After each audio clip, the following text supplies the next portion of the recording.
It's wild how some Americans come to Mexico and forget that they're in a completely different country. They act like the rules don't apply to them, like they're doing the locals a favor just by showing up. So today I'm breaking down 10 things Americans do in Mexico that Mexicans absolutely hate. I'm not just making this stuff up, and I'm not speaking for Mexicans.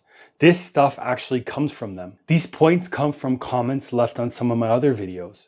And a lot of Mexicans seem to be upset about a lot of things. And when local people start calling out the stuff that drives them crazy about foreigners, I listen and take notes. And you know what? I have to admit, after seeing all the evidence online, they're not completely wrong. Number one is buying beach property and insisting that the beach is private.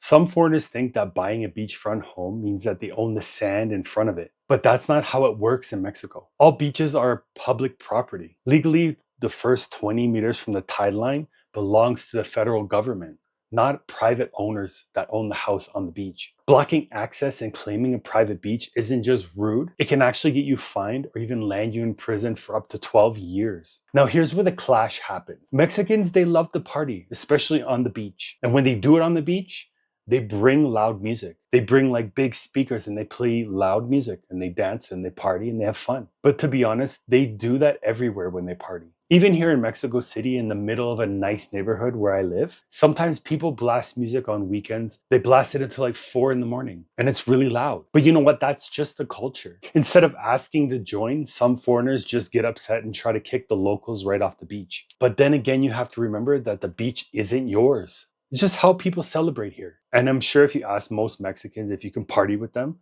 they would be more than happy to celebrate with you, to party all night with you if you wanted to. And in these cases, police, they won't do anything for the most part. I've been told that there's a noise curfew even in my area, but to be honest, it's not enforced. So I don't even know if it actually exists. In a lot of other areas, especially beach areas, there might not be any curfew, any noise curfew whatsoever. And like I said, if there is, the police probably don't enforce it. But when my neighbors party really late, this is what I do. I close my window, turn on my AC, turn on a sound machine, and then I don't hear anything. Nothing bothers me. I can sleep all night. Problem solved. If I can figure it out without even trying to change anyone around me, you can probably too. Number two, demanding everyone to speak English. Some Americans come to Mexico and expect everybody, businesses, locals, servers, to switch over to English. But here's the thing they're missing. Most people prefer to speak Spanish, especially outside of tourist zones. And if you're walking around acting like everyone should accommodate to you because you just speak English, it doesn't come off very confident. It comes off pretty disrespectful and arrogant. Not just the comments in my other videos agree, but look it up online. Look on Reddit forums. Go look it up. Even in tourist areas, it's basic manners to learn a few words at least. Say gracias instead of thanks.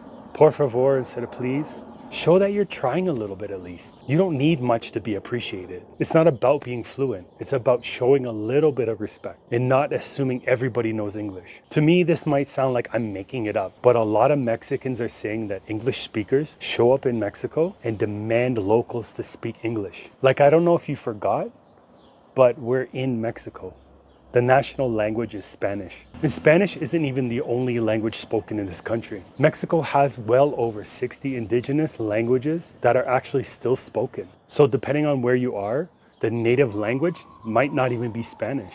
And maybe it's me, but I get the feeling that these same people, when they're back in the US, they're the first ones yelling from the rooftops, everybody better learn English if they come to America. But now you're in Mexico.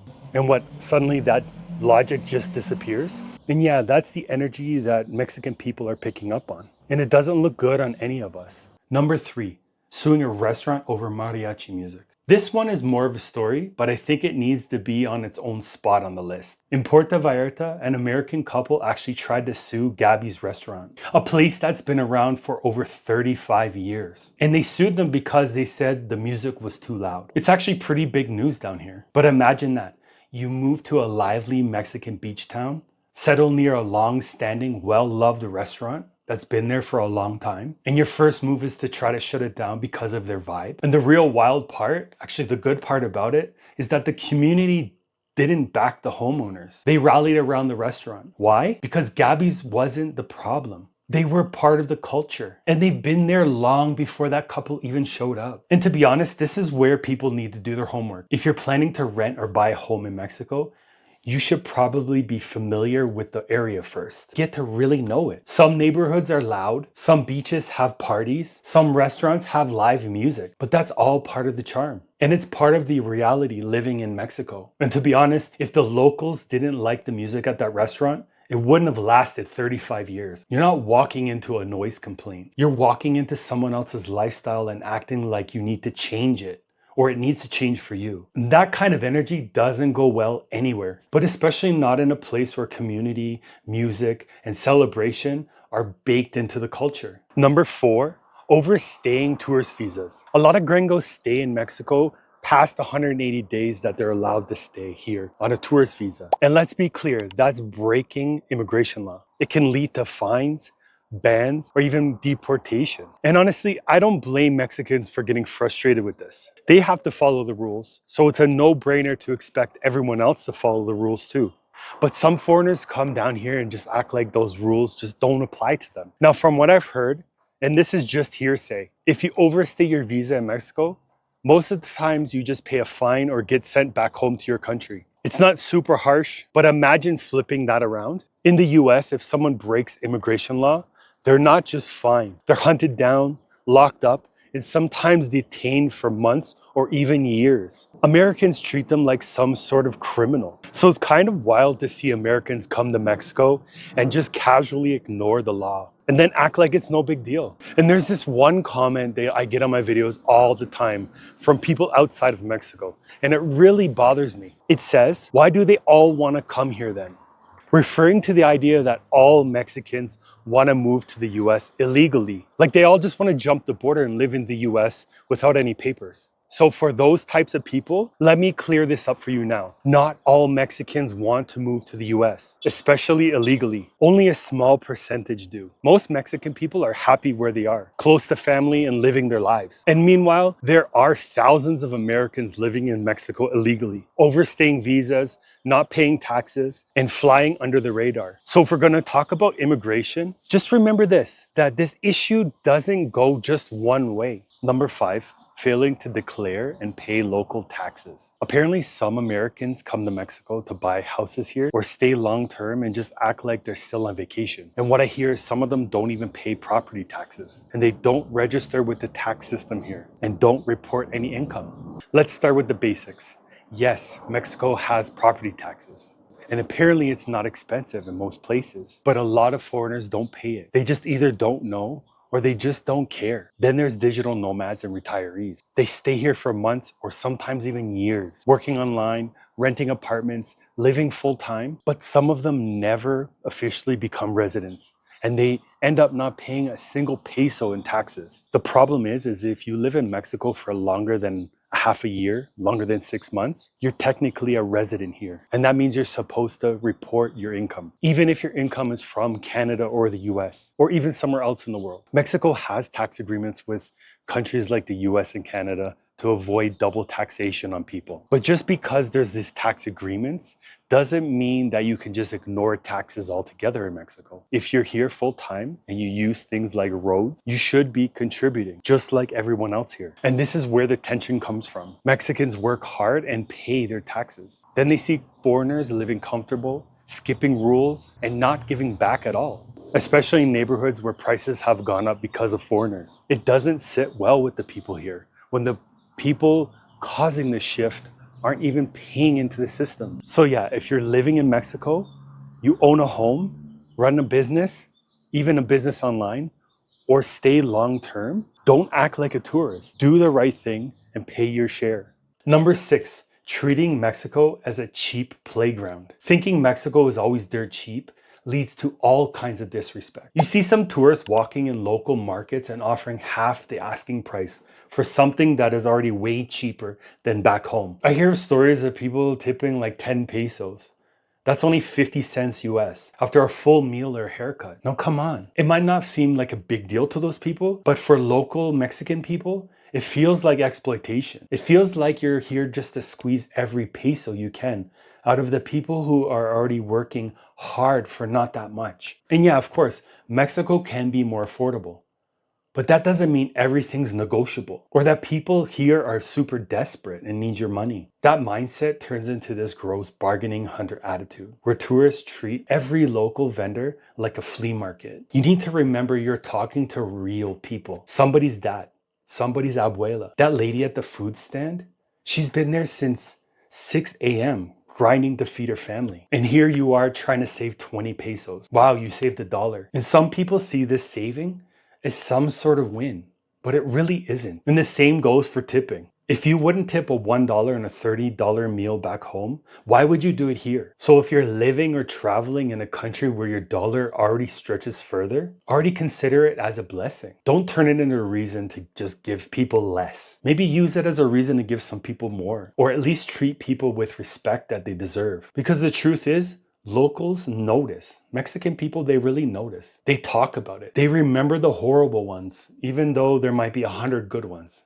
They'll remember that one horrible person. And they'll remember the difference between someone who showed up humble compared to someone who just came to take advantage of people.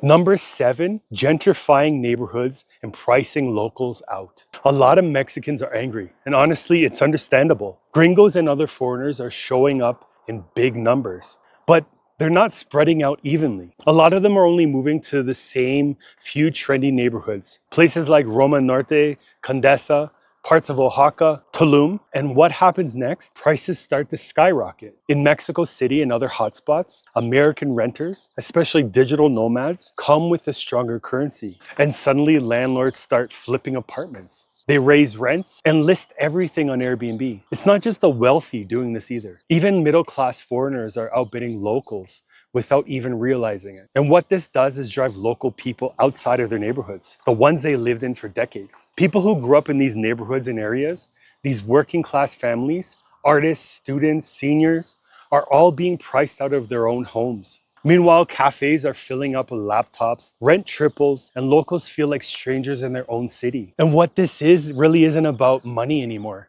It's about culture, history, and belonging. It's not that Mexicans don't want foreigners here. Most Mexicans are warm and welcoming. But when the entire neighborhood starts to shift to cater outsiders and locals can't afford to live in the place where they were born, then that's where resentment starts to build. And it starts to build fast. So if you're moving to Mexico, just know where you choose to live, how you rent, and what you pay has a ripple effect. Number 8, complaining about the noise. Some foreigners come to Mexico and can't stop complaining about the noise. The street vendor yelling, the guy in the speaker selling tamales, the roosters at 5 a.m. maybe, dogs barking, motorbikes with no mufflers, cars blasting music. And yeah, I get it. It can be loud sometimes really loud. But this is one of those things where if you're moving to Mexico, you've got to understand this. It isn't a bug in the system. It's the actual system. There's nothing wrong with it. This is what life sounds like here. It's not quiet suburbia. It's not sanitized or soundproofed. And I love that. The streets are alive. There's a culture here of street hustle and public energy. People make a living selling tamales, gas, fruit, ice cream. They do it on foot, on bikes, and from loudspeakers on trucks. Roosters crow because they're not illegal, and nobody's calling bylaw enforcement to shut them up. And motorcycles? Well, I guess they just like making noise. But here's the thing. In Mexico, to Mexican people, it's not personal. Nobody's trying to disturb you. They're just living, making a living, doing what they've always done. And when foreigners come in and act like it's some kind of problem to fix, by calling the cops, making noise complaints, or trying to pressure landlords into silencing streets, it definitely doesn't go over well. Mexican people don't accept it because locals aren't asking for this quiet. They're used to it. They're a part of it. It's only newcomers who expect the world to go mute so they can focus on their Zoom calls or something like that. If noise was a big issue for you, there are ways to deal with it. Get a white noise machine, earplugs, seal your windows, pick a quieter neighborhood, but don't move to a lively part of Mexico and act shocked when people live out loud. See, there's a dog barking right now, but this country isn't going to bend to your peace and quiet expectations. It's not supposed to bend to you. You're the guest here. Remember that. Number 9, ignoring firearm laws. Trying to bring or use firearms in Mexico isn't just illegal. It's straight up tone deaf. This isn't the US where carrying a gun is seen by many as some sort of personal right or survival plan. I don't know what you think Mexico is, but it's not the US. Here, Guns are heavily restricted, and the culture around safety is completely different than they think in the US. In Mexico, owning or carrying a firearm without proper authorization is a serious federal offense. You can't just bring one in your luggage. You can't buy one at the gun show. You can't just carry one just in case. And if you get caught with that firearm without a proper permit, you're not getting a warning. You're getting prison time. But even beyond the law, there's a huge cultural difference in how people think about guns here. In the US, some people are raised with the belief that carrying a weapon may make them safer, stronger, or more prepared. But in Mexico, that mindset doesn't fly. Here, guns are associated with crime, violence, and danger, not personal safety. So when a foreigner starts to talk about wanting to carry a gun in Mexico, locals don't think, oh, he's protecting himself. What they do think is that they think, oh, this guy's really paranoid. What does he think we are? It sends the complete wrong message to people. It says that you don't trust the community you come to live in or visit. It says that you brought fear with you instead of learning the culture. It says that you're trying to think like a tourist in survival mode, not someone trying to live respectfully in another country or visit. If you truly feel unsafe in Mexico, don't carry a weapon. Either move or just don't come here. Or maybe pick another place to live or visit that's more safe. In Mexico, learn the culture, get to know your neighbors, but don't bring your American self-defense mindset into a place where that's not how safety works. Because down here, your fear isn't protection. And acting like you need a gun to exist, that's not strength, that's disrespect. Number 10, not giving Mexican culture the respect it deserves. At the end of the day, it all comes down to this. One of the biggest things I hear from Mexicans again and again is that a lot of Americans who come here just don't respect their culture. And honestly, that's what all these other points in this video lead back to. Whether it's ignoring the language, breaking the rules, mocking traditions, or acting like the country should just adapt to you, it all points to the same problem, a lack of respect. No, that doesn't mean you have to wear a sombrero or memorize every tradition, but it does mean that being aware that you're in someone else's country with different customs, a different language, different rhythms, and different values. So just remember that. The truth is, you don't have to love everything about Mexico. But if you're living here or even just visiting, you should at least try to understand a little bit. Because when you treat the culture like it's just beneath you, or that it should adjust to your preferences, people really feel that. You're not just a tourist anymore. You're part of the environment. So act like a guest and stop being such a harsh critic about things that you actually don't even know. So yeah, those are the things that drive Mexicans crazy about Americans. And if you want to check out another video that I made about the myths that Americans believe that aren't true about Mexico, check this video out. I'll see you there. Thanks for watching.